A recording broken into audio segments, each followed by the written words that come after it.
Well, my name is Robert. I came up, it's in a home with a mother and father, but also abusive.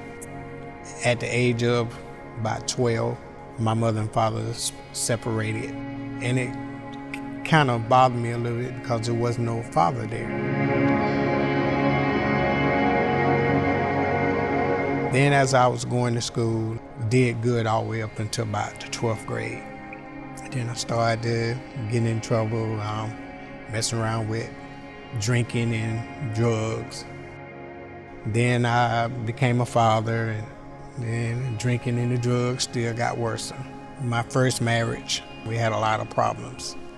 So after we separated, I started doing more heavier drugs. I just didn't want to live no more, so it didn't make no difference. I was just sitting at home, got up to take a shower. And I walked by the mirror and I started hollering and crying because I thought somebody was trying to kill me. It was myself. I looked at like death. So at that point, I called my mother. I told my mother, I said, Mom, I need some help.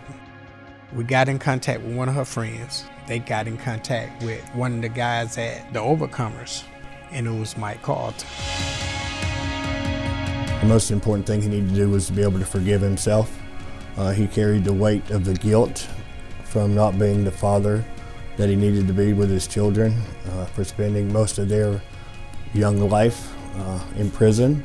But the thing that I loved most about him, that from the second he sat down and you would start to counsel him, he would just talk, he would just open up. They taught me the value of life, taught me how to become responsible for my actions, taught me how to pray. What my mother told me, that praying should have been easy because you didn't have to say but a couple words. I want to say it was around level 2 that Robert got a call that his son had been shot and killed in Ohio. Then I went crazy, They all was behind me 100%. They looked at me like, but he'll be back. They let me leave. I came back. And once I came back, they welcomed me back with open arms. I had the most love that I ever had in my whole entire life. God to take one of the most devastating things he's ever had to live through and turn it into something beautiful. Building healthy relationships is the vital keys to sobriety and life. For the most part, people have lived a selfish life. When you want to live a life that Christ would be proud of, then you have to understand that you can't do it on your own. That your life needs to be more about Jesus and other people than it actually is.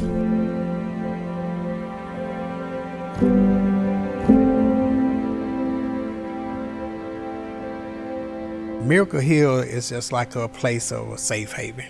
Like this place right here, the rescue mission. I became an MT right here. And man, and this was a joyful experience. So you see all these mats around here. Man, these how many people that we have to feed that want to come in and take a shower, lay down, get a good night rest. I want to be where Jesus was, to be able to help somebody. So this is the place.